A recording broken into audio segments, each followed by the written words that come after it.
Thank you all for joining us to do our fourth annual Chachi Ming lecture. We have opening for us Dr. Iman Majid. How do you say it? Close enough. Majid is good enough. Iman Maj, is just leave it there. pardon me. But, Yes, thank you. Who is an acupuncturist and interim director of the Osher Center program.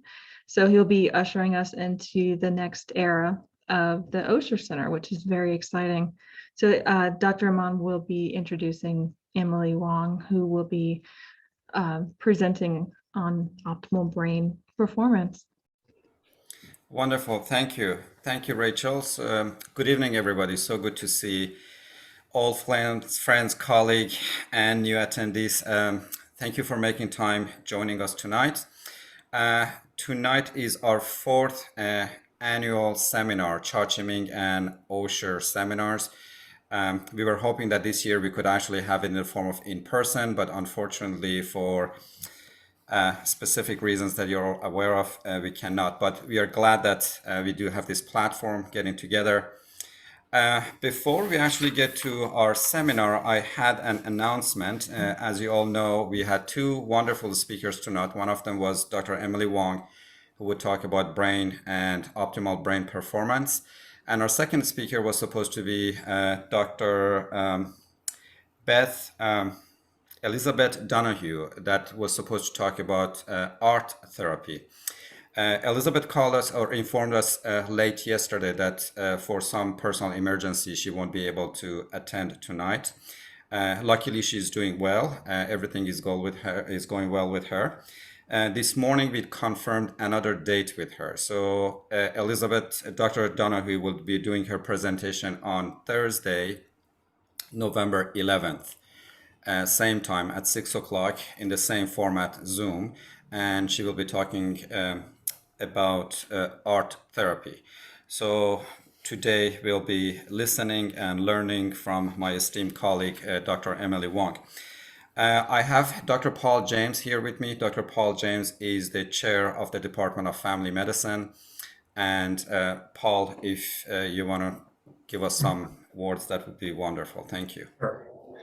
No, well, thank you very much, Dr. Majd. On behalf of the UW School of Medicine and the Department of Family Medicine, as well as our Osher Center for Integrative Health, I want to say a special welcome to all of you this evening for joining us at our fourth Chachi Ming and Osher Center seminar. Events like this at the university are rare, and they occur really only through the intentional giving of those who desire to see change in the world and who believe in the power of education and research to fuel that change. The Department of Family Medicine is particularly honored this evening to welcome our guest speaker, Dr. Emily Wong, whose family's generosity established the Chachi Ming gift to the UW School of Medicine. Such gifts allow us to study and improve the care for patients who would like to be cared for as whole human beings, connected to their families, their cultures, and their traditions, and honoring the wisdom of previous generations while verifying the scientific evidence that supports healthy practices. We are very much excited to hear from Dr. Wong this evening, and I am particularly grateful for all of you this evening who chose to spend your evening with us and learn about brain health. So thank you, Dr. Majd. Thank you, Dr. James.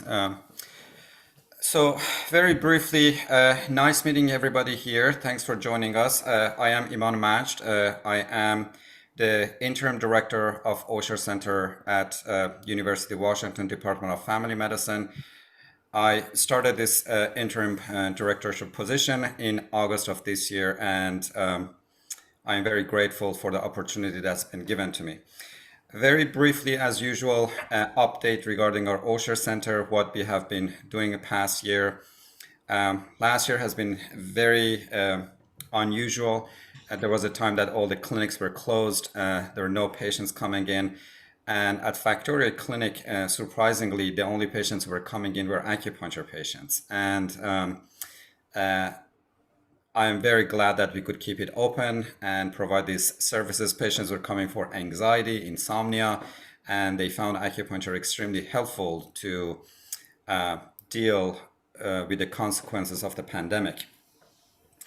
Our acupuncture services have been going very strongly. We were lucky that we were able to hire a new acupuncturist, my colleague Gracia Tharp.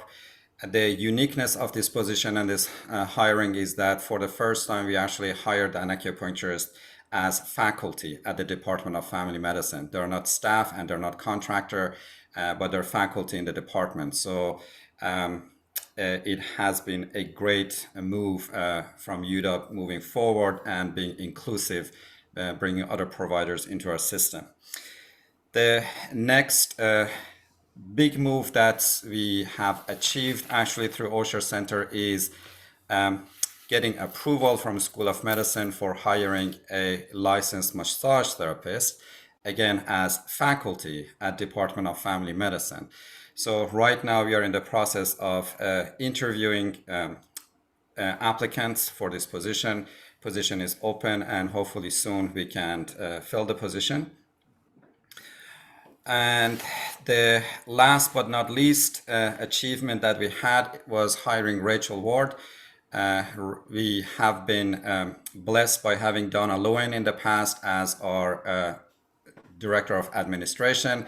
But after Donna retired early last year, there was this gap and it was difficult to not have help. So Rachel has been joining us from Swedish, I believe. Is that correct, Rachel? Or from another? You're on mute. Evergreen. Evergreen. Okay, thank you. She has a lot of experience with University of Washington, but recently she was working at Evergreen. She has been working with Osher Center, University of Washington Department for the past almost 6 weeks, I believe. So thank you, Rachel, for all the work and help you're doing.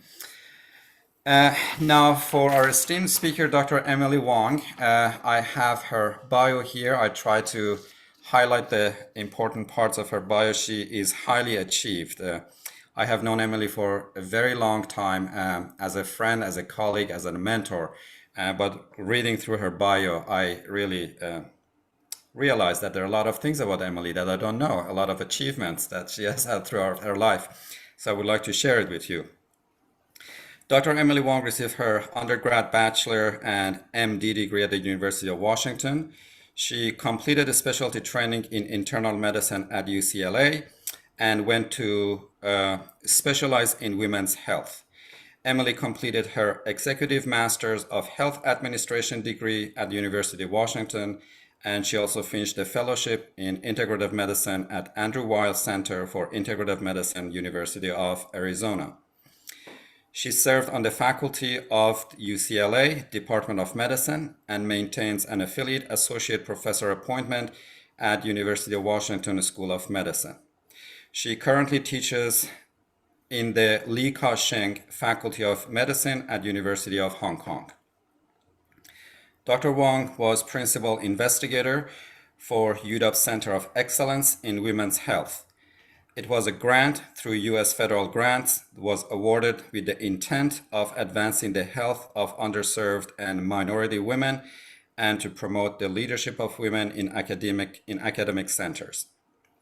Dr. Wong served in multiple business leadership roles, including Associate Chair for Clinical Affairs in the University of Washington Department of Medicine. She was elected by her peers to serve on UW Physician Board of Trustees and Chief of Medical Staff at University of Washington Medical Center. Dr. Wong is Fellow of American College of Physicians, a Diplomat of American Board of Internal Medicine, and is also board certified by American Board of Integrative Medicine. She completed Integrative Health and Wellness Coach training at Andrew Weil Center for Integrative Medicine, and also is board certified by the National Board for Health and Wellness Coaching. She's also a certified coach through Life Coach School. Dr. Wong's passion is to help women to unleash their brain's full potential through the application of neuroscience, psychology, and self-care. Hashtag Mom Your Brain. Welcome, Emily. I think we are all excited to listen to your wonderful talk. Please mute yourself. And if you have any questions, please type it in the chat. Rachel and I will be keeping an eye on the chat. And at the end, we want to make sure that we have some time to answer your questions. Emily, floor is yours. Thank you. Thank you, Aman. So I just want to thank everyone for being here tonight. I am so honored to be able to take some of your time to tell you just a little bit about what has been my passion for the last little bit here. So what I'd like to do by the end of the next, hopefully around 30 minutes, is to just introduce to you some different ways that I think of when I think about fighting dementia. We tend to think of dementia as being this sort of very vague and scary sort of disease that attacks many of our loved ones. And we may know people who have dementia, we may know people who are caregivers, but it's a very, very common problem, and it's becoming more common. And we often feel helpless and somewhat disempowered by the enormity of the problem and just the lack of progress, especially in finding silver bullet treatments. So what I'd like to do is just introduce some concepts to you in terms of how we can actually fight dementia. And we can all get involved today. We could choose to get involved later, but just to kind of open our minds a little bit to what is possible. So the 4 ways that I think of in terms of fighting dementia are, first of all, just to be curious, educating ourselves, which is what we're doing tonight. Being involved, so either through research, of course, many people here at the University of Washington conduct research, and many of us can also choose to become involved either through clinical trials or by registering in a brain health registry. You can choose to become part of a cohort. So there's also advocacy, there's obviously communication, so just promoting awareness of the fact that this is a problem and it's something that we need to be cognizant of. Being committed is the next way. And so the first 2 are sort of science-based and what I would call education, academia-based. The other 2 are really more sort of personal, and that's where the brain coaching comes in. So when I think about how I evolved from becoming a physician to becoming a coach and a brain health coach, it's really because I became increasingly aware that as physicians, we can only have a limited impact on our patients, because you may see a physician once every 3 months, every 6 months, maybe every year, right? But the whole rest of the time, it's up to you to take care of yourself, to take your medications, to eat right, to sleep, all those things. And so as a coach, what I'm trying to do is to help people to understand that they can have support, and they can also be empowered to really take charge of their health. And that's probably the most appealing thing about integrative medicine to me, is that while there is, a lot of controversy around many of the integrative health approaches, there also is a path to integrative health that is reliant on the individual's wisdom, the individual's sort of taking personal responsibility for their health. So these last 2, being committed and being compassionate, are where the brain health coaching comes in. And I'd like to talk a little bit about that towards the end of our presentation here. So I'm going to start today just by introducing you to my grandmother. So I call her Nai Nai. Cha Lubiju is Cha Chi-ming's widow. She's 102. She was born in Jiangsu province in 1919. My grandmother taught me to take care of people. She taught me to love nature and to love art. This is a painting I did for her maybe about 7 years ago, and it hangs outside her study. She also taught me to believe in myself. So at a time when no one else in my family thought I could become a doctor, she was the only one who believed that I could. So nowadays, my grandmother, Nai, is no longer able to recognize me. She sometimes believes that I'm someone who is somewhat familiar, and maybe I can sit next to her and put my arm around her. And sometimes she doesn't want anything to do with me and wants me to go away. She is one of the lucky ones, because even though she needs help with toileting, she needs help with bathing, she can still walk by herself. She can still eat by herself. She can still feed herself. And I'm really grateful for the fact that my grandmother is still teaching me. She teaches me to be in the present moment, which is what people living with dementia do all the time. They are always in the present moment. And she's taught me to love unconditionally. So even when someone you love can't love you back, or doesn't even recognize you, or is afraid of you, or wants you to go away, I can still love them. I can still love her. I know that I'm at personal risk for dementia, and this is not something that we as doctors are comfortable often sharing with others. But I've decided that it's something that I need to do. And I need to do it because of Nai and because of all the people who are living with dementia and all of their loved ones who are suffering because of that. I'm at risk for dementia because I have a family history, because I'm female, because I'm a caregiver, because I carry the ApoE4 gene. And my risk for dementia will go up with age, as all of our risk goes up with age. So this is a graph actually from the UK. So this is from the Alzheimer's Research Group in the UK, but the numbers are going to be similar in almost any Western country. And what we're seeing here is the group on the left, the group of bars on the left is men, and the group of bars on the right is women. And what we're seeing here is a little orange bar is a cohort of individuals aged between 65 to 69. And the next bar is 70 to 74, and it sort of goes up in 5-year increments.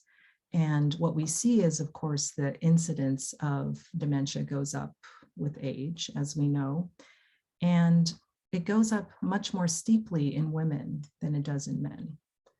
And we used to think that that was because women outlive men, and so therefore there's more women who have dementia. But it turns out that there is actually a higher risk associated with women, and we're not really sure why that is, but there's ongoing research that looks into that.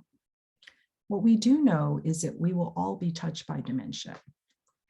And I'm borrowing from a phrase here from Rosalind Carter, who you may know as Jimmy Carter's wife. She established an institute for caregivers to support caregivers. And she has a famous quote about caregivers and how we are all either someone who has had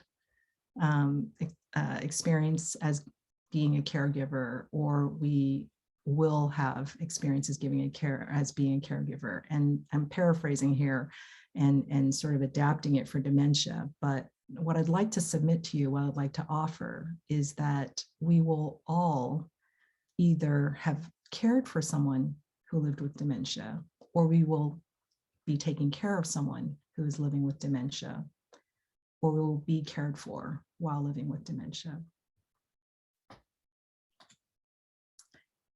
I used to think that there were only two choices.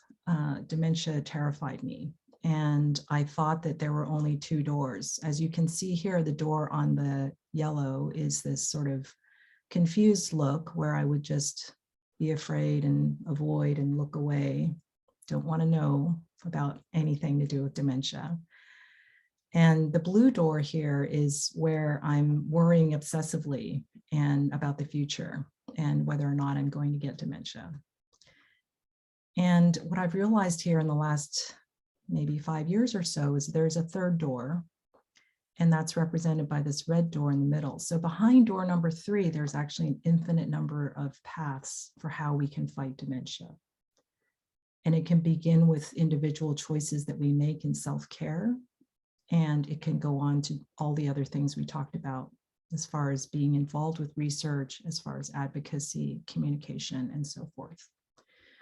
So what we know today, and this is a graphic from USC, is that 40% of dementia cases can be prevented just by using lifestyle measures alone. So some of the things that can improve our risk may include physical activity, social contact, education.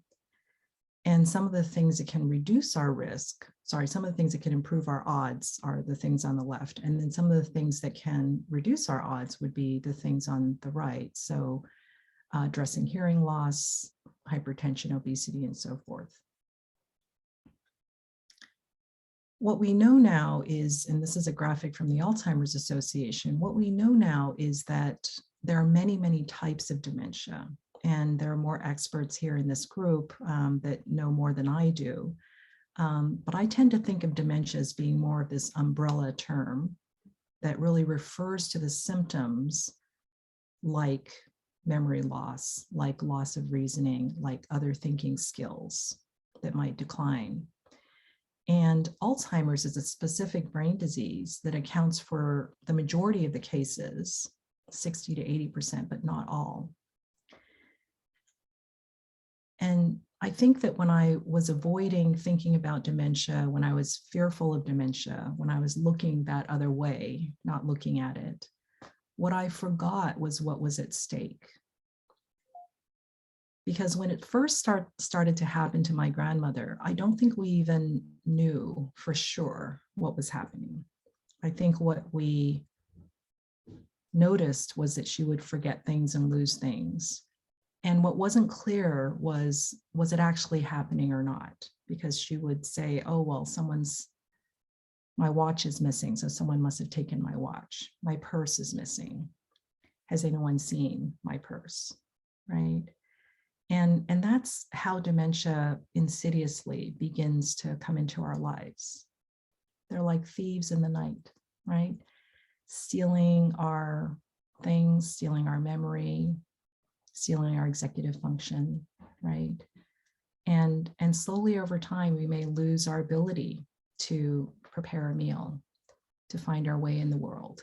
We may lose our identity, our independence, our autonomy. And that's what's at stake here. So this graphic here with the umbrella comes back to this idea that there are many different causes for dementia. And as I was saying earlier, Alzheimer's is one of the main causes. And depending on which study you look at, it's anywhere from 60 to 80%. But there's also vascular dementia, which is 20 to 30%, again, depending on the study. Dementia with Lewy body dementia, frontotemporal dementia, other rare conditions. And what you'll notice here is that these numbers don't add up to 100. They add up to more than 100. And why is that? Well, that's because there's a lot of overlap. So it turns out that Alzheimer's disease, more than 50% of the time, will coexist with another form of dementia. And more often than not, it will coexist with vascular dementia. And as we know, conditions like high blood pressure and diabetes can increase the risk of vascular disease. We know this from heart health research. It's been going back for more than 5 decades.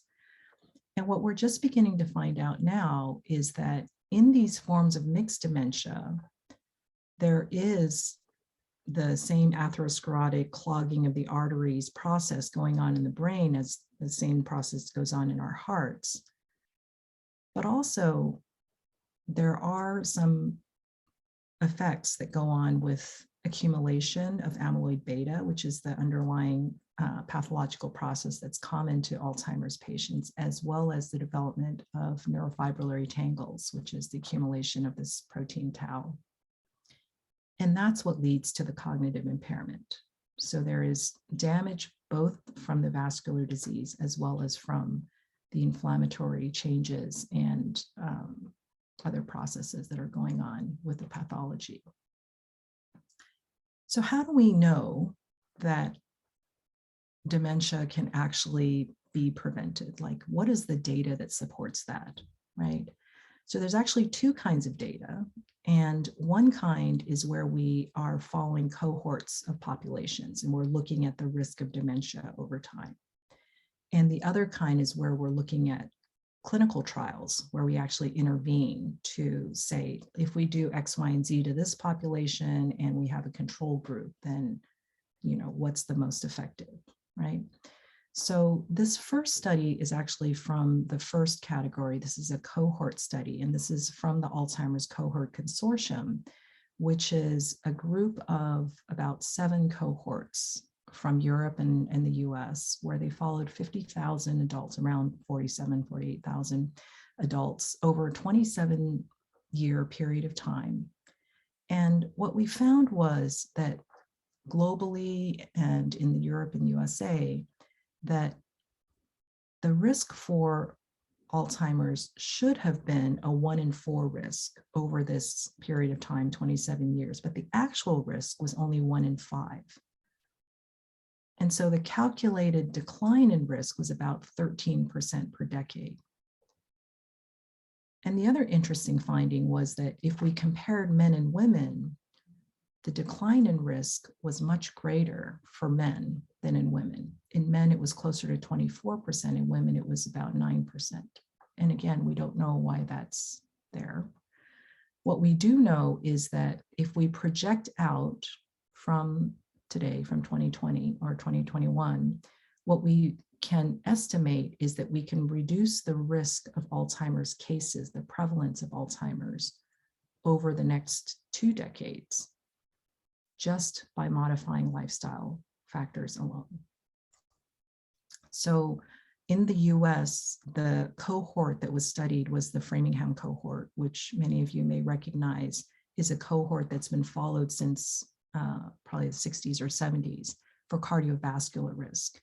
And in that particular cohort, there have been very aggressive measures to control cardiovascular risk through management of hypertension, cholesterol, diabetes, as well as exercise and other lifestyle measures. And what we're seeing there is this decline in dementia. So what I'm proposing here is that instead of focusing on the red part of this graph, so if we look at this sort of age and development of Alzheimer's risk, what we're seeing here is this cognitive function is on the y-axis, and then we've got age here on the x-axis. And what we're seeing is that cognitive function would typically decline over time, right? And so rather than focusing on the red part of the graph here, which is where there's Alzheimer's dementia and MCI, which is mild cognitive impairment or potentially early dementia, right? Rather than focusing on the red part of the graph here, we're going to try and focus on this yellow part, or even more interesting, this green part, and see if we can intervene earlier and target some modifiable risk factors earlier in the disease progression. So if we look at the modifiable risk factors, these should be familiar to you from heart disease and what you know about what heart healthy practices are, right? So some of the vascular factors are going to be hypertension, reducing our risk for diabetes, hyperlipidemia, right? And so these are not new. What we know is that the neurological really societies, professional groups have really focused on stroke and are now increasingly focusing on dementia, noting that microvascular or small, tiny strokes may be causing a greater attrition of brain health and cognitive function over time, and that we need to pay attention to these risk factors for that reason. So the 2020 report from the Lancet Commission that looks at dementia prevention, intervention, and care brings up, again, these same risk factors and notes that we need to minimize diabetes, treat hypertension. there's a few added things in there, right? So preventing head injury, reducing air pollution, right? Depression is in there, alcohol, hearing impairment, right? So these are some of the risk factors that have been identified through this Lancet Commission. And what we're finding is that they can have the potential of reducing some of the neuropathological damage, meaning the microscopic damage or the damage that we see on imaging that is related to this particular type of dementia. And if we test for cognitive reserve, we can also see that there's an impact there in terms of preventing dementia. So moving on to the other kind of research that is going on when we look at preventing dementia, there's this group of really researchers that are basing a research protocol on the Finnish geriatric intervention study, also known as the FINGERS study. So that's a study that was published in 2014. And it was a 2-year randomized controlled trial that found a protective benefit of exercise, healthy diet, cognitive stimulation, and then self-monitoring of heart health risk factors. And what they were able to find is that there was a significant decline in the progression of dementia compared to control group. In the US, we have a study group here through the US Pointer group. And so if you go to the Alzheimer's Association, you could find out more about this trial. It's based on that FINGERS trial, and you could also even enroll. You could find out if you're a candidate for enrolling in this study. There's many different ways to organize the different heart healthy and lifestyle behaviors that can support brain health. This is one potential sort of way of organizing it that I call the Optimal Brain Performance, or OBP 14K program. It's a DIY AD prevention program, AD standing for Alzheimer's disease. You can see that in the middle here, oops, sorry about that. You can see that in the middle here, we have physical exercise, sleep, and nutrition. Those are kind of the core tenets of our healthy behaviors. And then we have our diabetes, hypertension, and cholesterol in these sort of darker yellow colors. And then the orange ones are the brain coaching. That's where I'm talking about the brain work, right? So it's mindset, purpose, reducing stress, right? Brain training. And then these lighter yellow ones are really where the data is a little bit more tenuous, so not as strong of associations. Supplements is out here, environment, various exposures, and socialization. There's many different ways of organizing this, but that's just one construct. If you want to learn more about Alzheimer's, your personal risk, if you even want to do some memory testing, there is this website called Alzheimer's Universe, which is out of the Weill Cornell Medicine program. Dr. Richard Isaacson is a neurologist who has put together this database of information. He has a number of teaching videos, and I would strongly encourage you to have a look at that.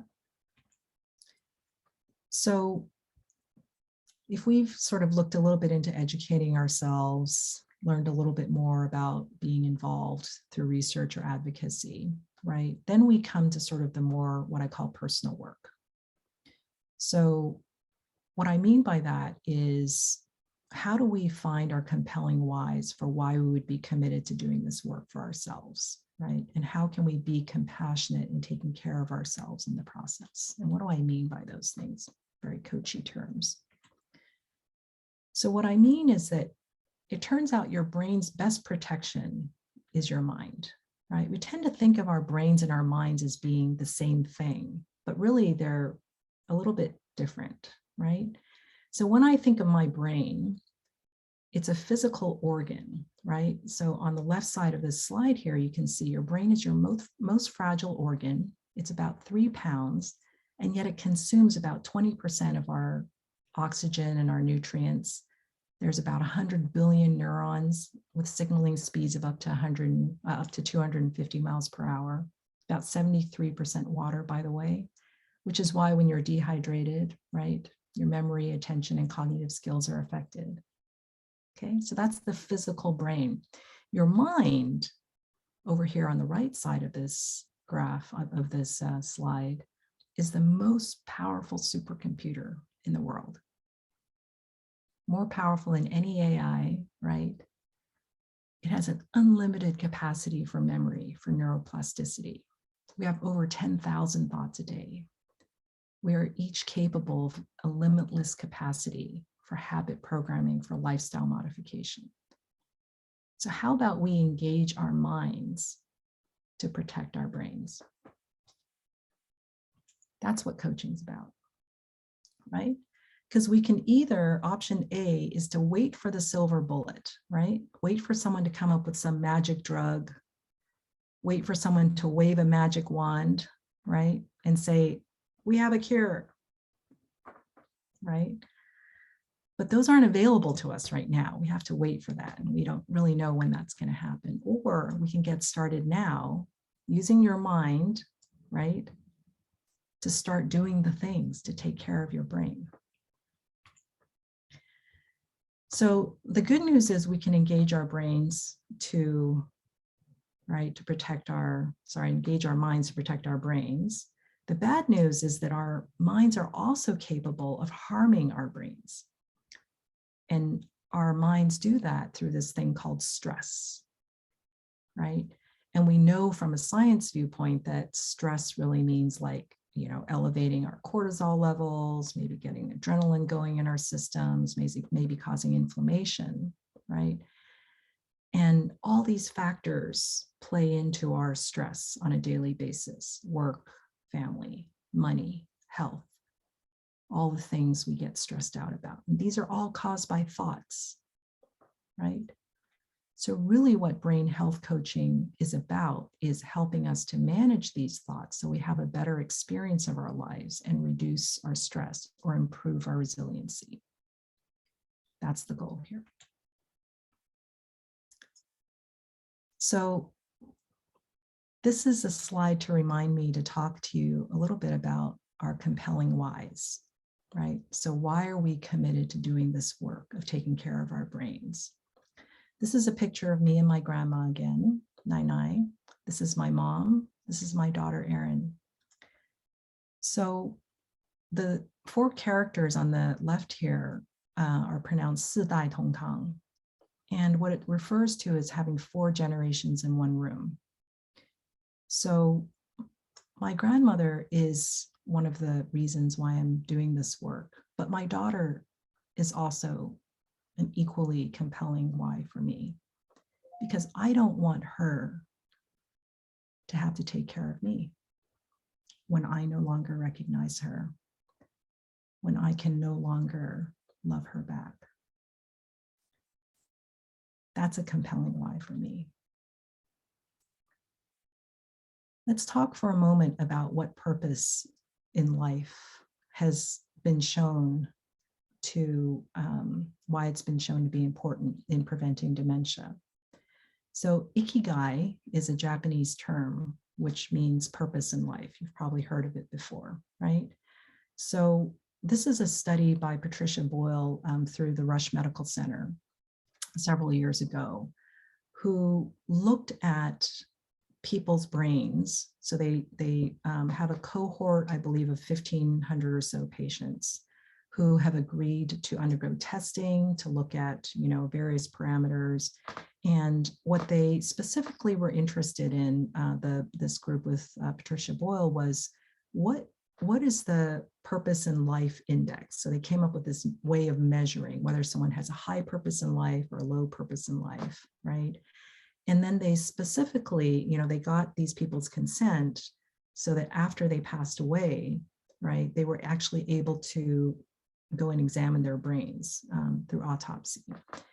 And they had 2 specific questions in this study. One was, do people have a higher purpose in life versus a lower purpose in life? Do their brains look different? Like, is there more or less pathological burden in the group that's high or low?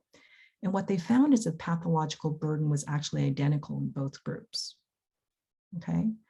And then the second question that they had was, does having a higher purpose in life protect you against cognitive decline? In other words, does it protect you against dementia, regardless of whether or not you have pathological changes in your brain, right?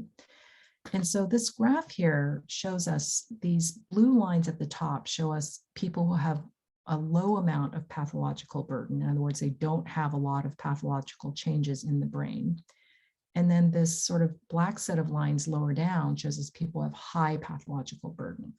So if we just look for a moment at the two sets of lines, it's probably not going to be surprising to you that if we're looking at cognitive decline, meaning how quickly they're losing, right, brain function, that the people who have lower pathological burden are higher up. They're going to lose their brain function more slowly than people who have high pathological burden.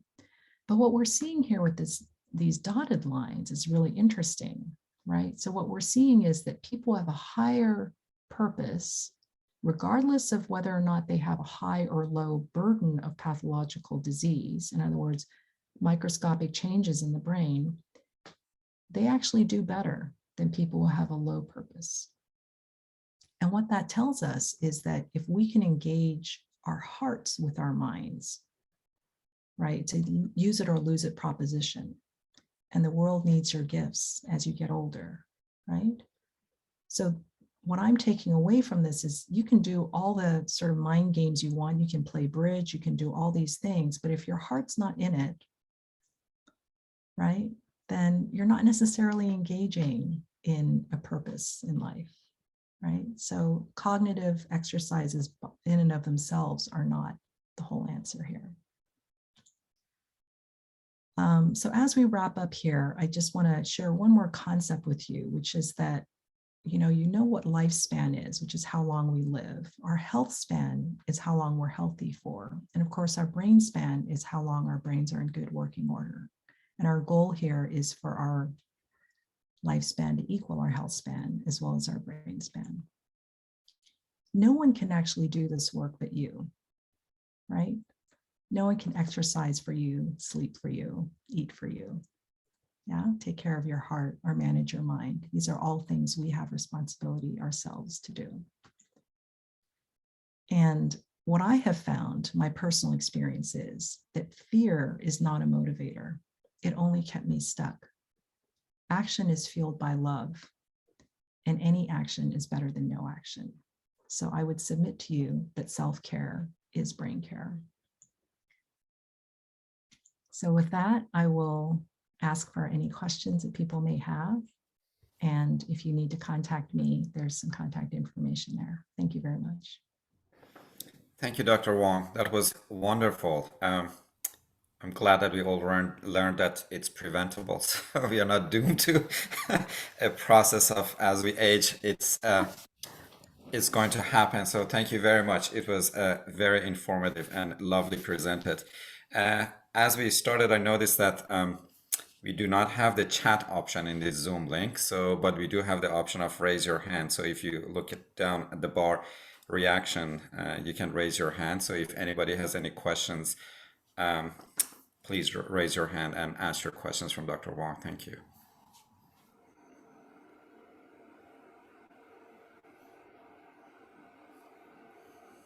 And if not, just unmute yourself, comments, questions. I think Brock had a question. Yeah, all welcome. Brenda, please. Dr. N, thank you so much. I was wondering, sometimes I think of all the Winnie the Pooh characters, I can be Eeyore and see the worst outcomes. But I loved the positivity of your presentation, and I really deeply appreciate it, and I know it to be true.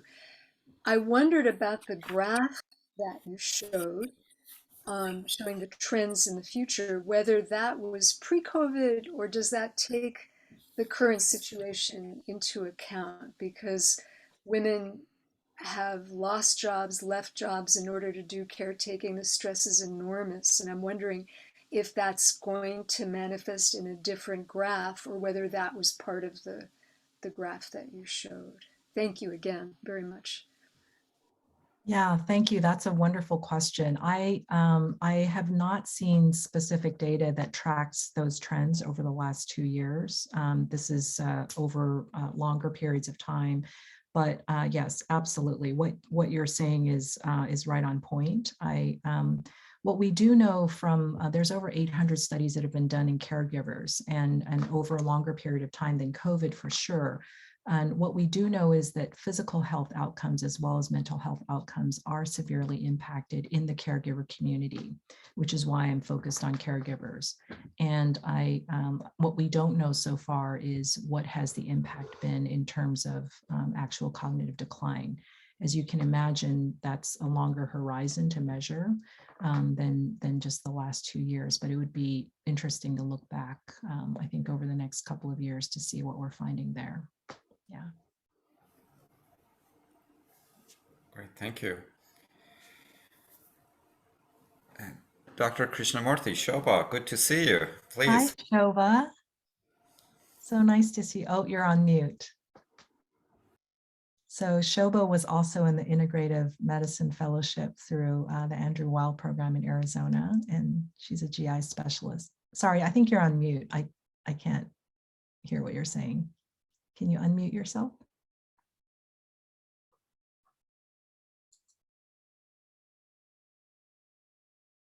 Uh-oh. Let's see. There we go. There we go. There we go. I had trouble unmuting myself, so sorry.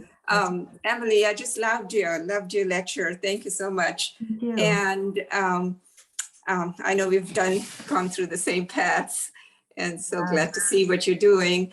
I was just curious. I'm sure you're familiar with Bredesen's Yes. protocols, and I've listened to a lot of his lectures, and I wondered what you thought of that.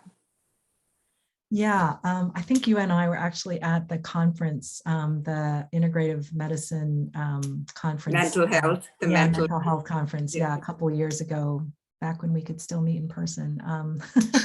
Right. In San Francisco, yeah.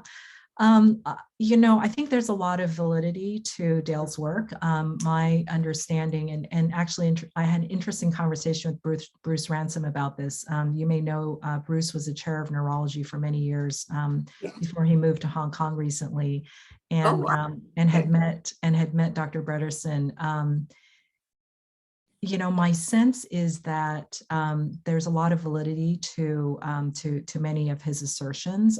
His most popular sort of concept is that, dementia is a roof with, I think, like 36 holes in it or something like that. It's a matter of plugging the different holes.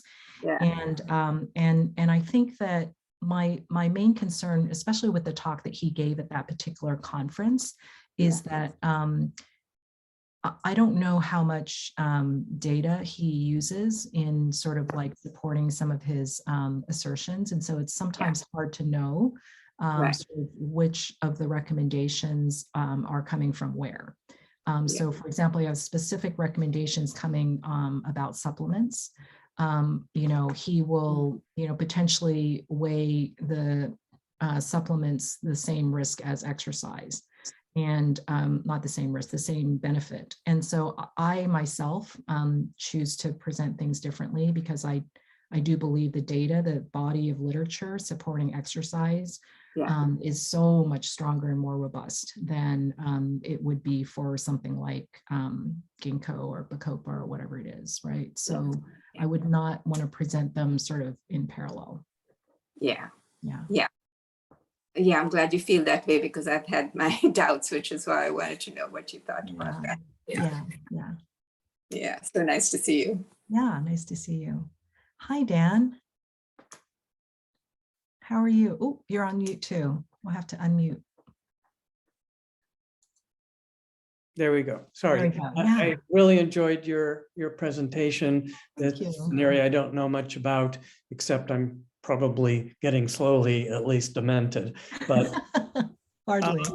I wonder if the way you look at it is supported by evidence from other cultures and countries where maybe people have more meaning and value, sense of value in their lives when they get older than they do in the US, for example?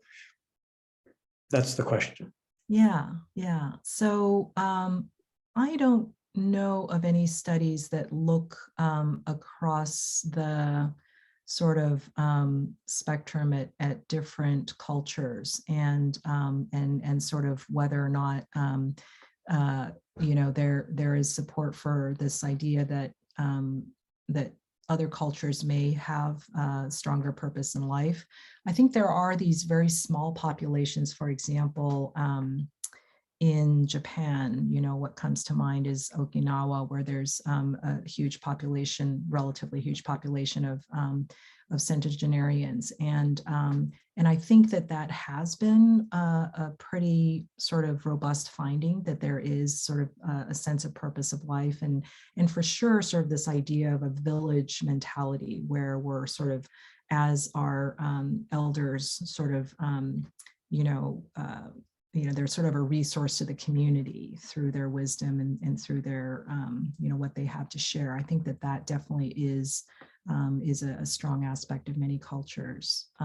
What I will say is that what I know from Asian cultures is that there really is this very strong stigma against really mental health problems of any kind, and particularly against dementia and a very real fear of stroke.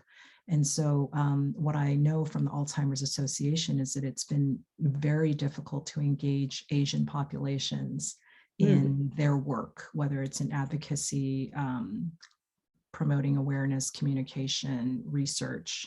That's been a particularly difficult issue to tackle. Yeah.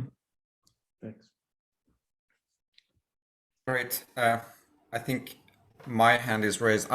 It was a quick announcement, actually. I apologize to Dan. One of our accomplishments that we had actually last year was convincing Dr. Cherkin to become the director of the Osher Center for Research. So Ooh. I forgot to mention that. So I'm very glad to do Congratulations. that. Yes, well done. That being said, I think the next person I see in line is Dr. Sherman. Karen Sherman, please.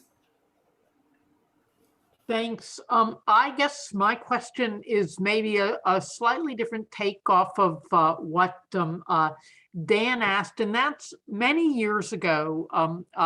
My late mother, who was a marriage and family therapist, said that she attended something on healthy aging, and that they said, you know, there's a certain aging trajectory for many people, but if a person is engaged spiritually in a positive way, not necessarily just going to church or anything like that, then all bets are off on how they age. She, of course, never showed me any data, but I just wondered, Emily, if in your various travels you could comment on that.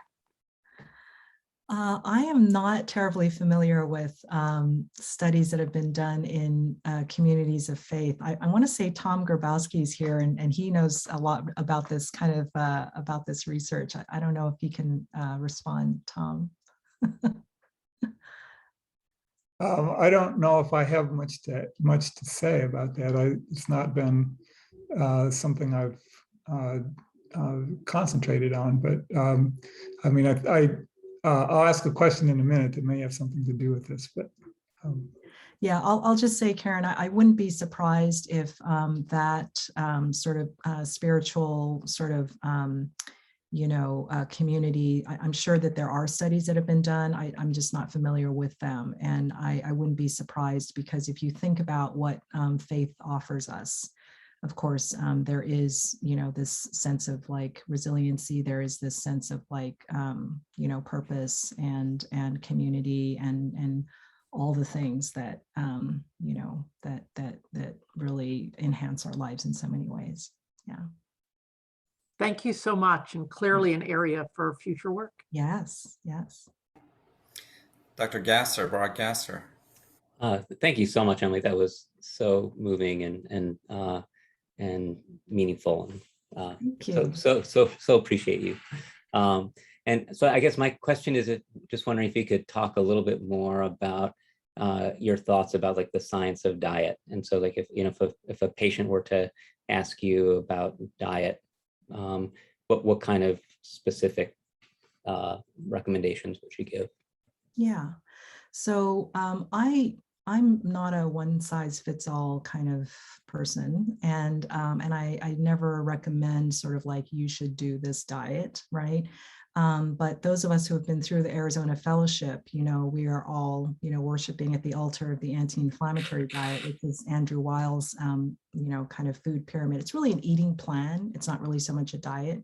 So it's sort of like whole foods, avoid processed foods, keep, sort of like saturated and, keep trans fats to a minimum. Help me here, guys. Processed foods. So, so it's that kind of a diet. And I think that really what we're trying to encourage people to do is to figure out what feels good in their own bodies. And so what I will typically encourage people to do, especially if they have some weight to lose, is to first of all, like get rid of sugar and flour, and then sort of see how their bodies feel, see if they can get a little more fat adapted, maybe experiment with intermittent fasting a little bit, like at least a 16-8 kind of window. So I think that those are kind of more my recommendations for them to try, and then, kind of go from there. So yeah, as long as they're sort of eating plenty of, vegetables and fruits, and getting some animal protein, I'm usually. And is that advice you'd give to somebody with cognitive impairment? So when it comes to cognitive impairment, it really depends on what stage they're at. So if we're talking about mild cognitive impairment, I still think that, no sugar, no flour is a good idea. I think that just kind of seeing how they do with that. Of course, as people get older, they're going to have, as their disease progresses, they may have more trouble eating in general, and maybe losing weight and things like that. And so I think you kind of just have to adapt to whatever is happening. But I do think that processed food is, one of the things that people will gravitate towards as it becomes more and more difficult to prepare meals. And I think that's unfortunately kind of the wrong direction to be going in. So, yeah. Hi, I'm Tom Grabowski. I'm Hi. Yeah. neurologist, and as you know, I see a lot of patients with concerns of or actual trouble with their memory. And one of the things we observe is that the people that come forward for evaluation or are interested in brain wellness programming are people that tend to have had a lot of social advantage to begin with, or including education and a lot of employment success, and already are pretty conscientious about aspects of their lifestyle. And I'm just wondering, I'm impressed with your messaging here. I'm just wondering what wisdom you've gained about messaging for reaching people in underrepresented groups or lower SES groups, and what's effective there. Yeah, so I would say that, the message that I would give is, whatever you can do makes a difference. And of course, these are groups that typically may be having more trouble with like getting medications, getting access to a healthy diet and exercise and so forth. And I think that, I don't know, for whatever reason, I find that when we talk about diabetes or we talk about heart disease, right, it's more difficult to engage the patient. Maybe because I've heard it so many times before, right? But when you give them this new concept that actually this could affect your brain, and maybe they know someone, or they know someone who knows someone who's a caregiver or who has been living with dementia.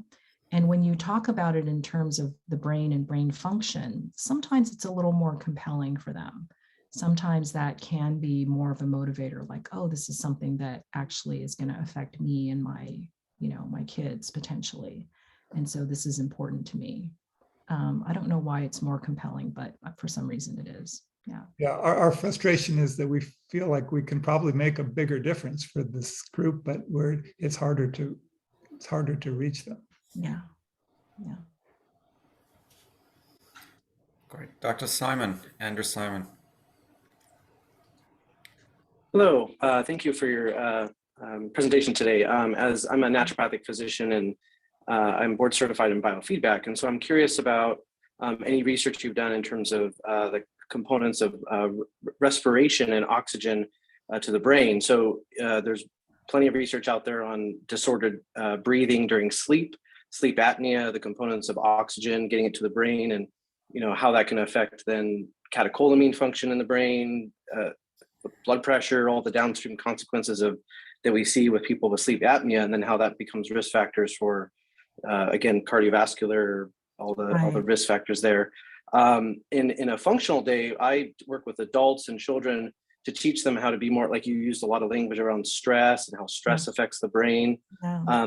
Some of the practitioners, Ina Kazan over at Harvard, Fred Schaefer, there's a couple different people as part of the biofeedback organization. They really hit home with heart rate variability and breath work, and how people that tend to hyperventilate get less oxygen to the brain. Is there anything in that you've seen in your studies or research that you can comment on pertaining to that kind of subject and application on a clinical level? Yeah, no, I'm familiar with what you're talking about, and I'm a fan of James Nestor's book on breath work, and I practice qigong myself. I do believe that there is something to the heart rate variability, as well as the sort of parasympathetic sort of engaging the vagal nerve and so forth. I think there's something there. I'm not familiar with like where that's been tied to cognitive outcomes or where people have done that work. I think it's work that needs to be done.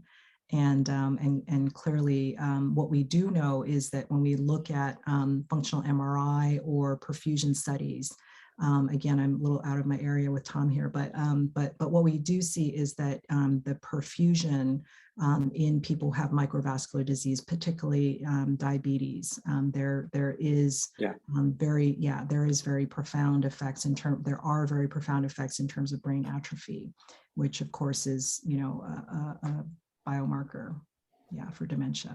So yeah. Okay, great. Well, thank you very much. Thank you. Wonderful.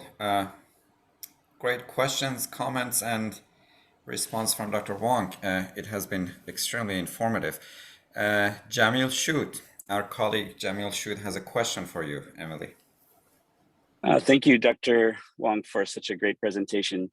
I was recently listening to the mycologist, Dr. Paul Stamets, and he was relaying to the audience a study in rats where they had essentially given the rats a maze. They quickly learned where the food was to be had. And then they introduced amyloid plaques into their brains, similar to what our dementia patients are suffering with.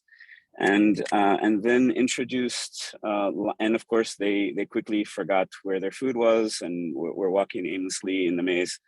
And then they introduced high-dose lion's mane protocol. And what they noticed is the amyloid, not only did the rats go back to normal and begin finding their food and having a normal, lovely rat life, but after the study was finished, they dissected their brains, and the amyloid plaques that were present prior to the lion's mane introduction completely disappeared. I'm just wondering if you've come across this study, and if you heard of Dr. Stamets' work in this area. His mother had dementia as well, and he treated her with it.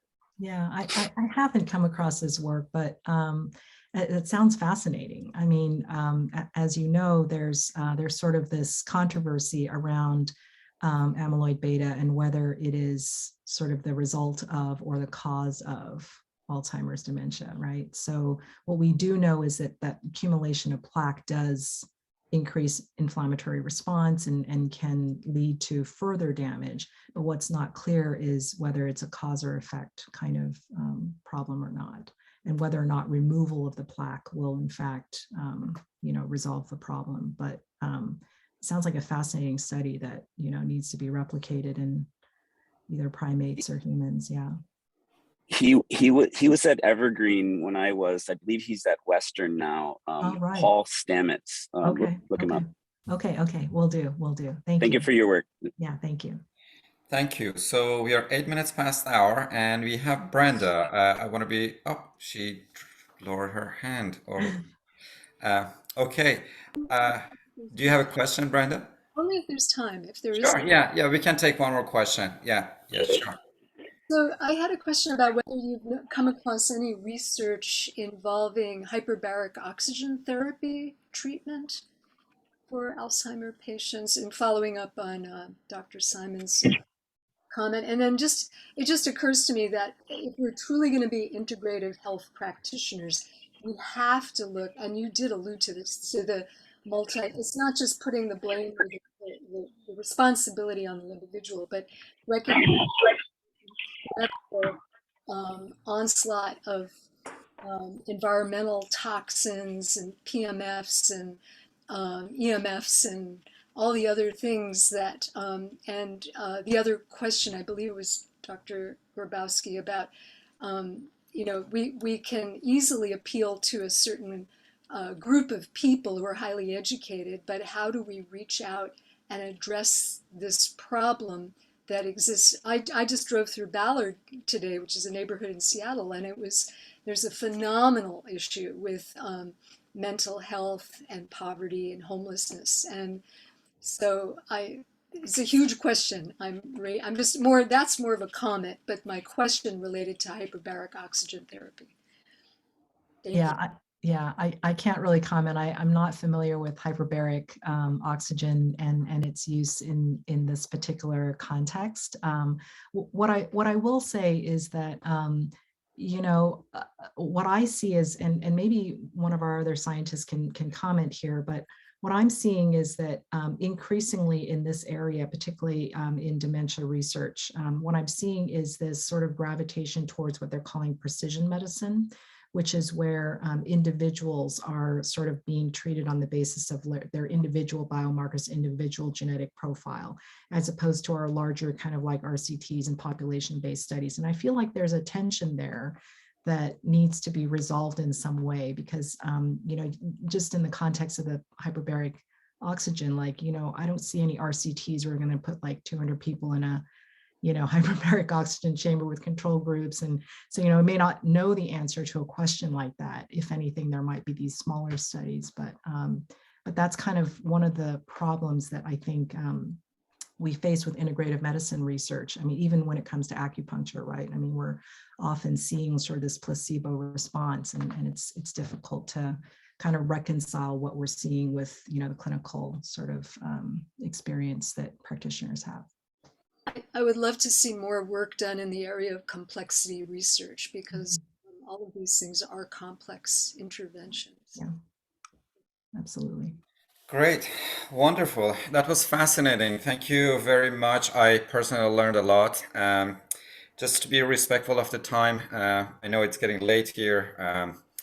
Again, Emily, thank you very much for making the time. I know that you're traveling, you came here from Hong Kong, you probably jet lagged or gazillion different things to do. So thank you very much for making the time, doing this presentation, much appreciated. And again, thank you for the funding for the Cha-Chi Ming. If it wasn't for the funding and support from your family, we wouldn't be able to have these seminars and getting together. Now, before we end, I just wanted to remind everybody that Thursday, November 11th at 6 o'clock in the evening, we will have our second part of the Cha-Chi Ming event, and we'll have our Dr. Beth Donahue. She will be presenting on art therapy for us. So again, thank you all friends, colleagues, new friends and colleagues, attendees for joining us tonight. Have a lovely rest of the evening, and hopefully next year we'll have it in person. Thank you very much. Thank you so much. Thank you.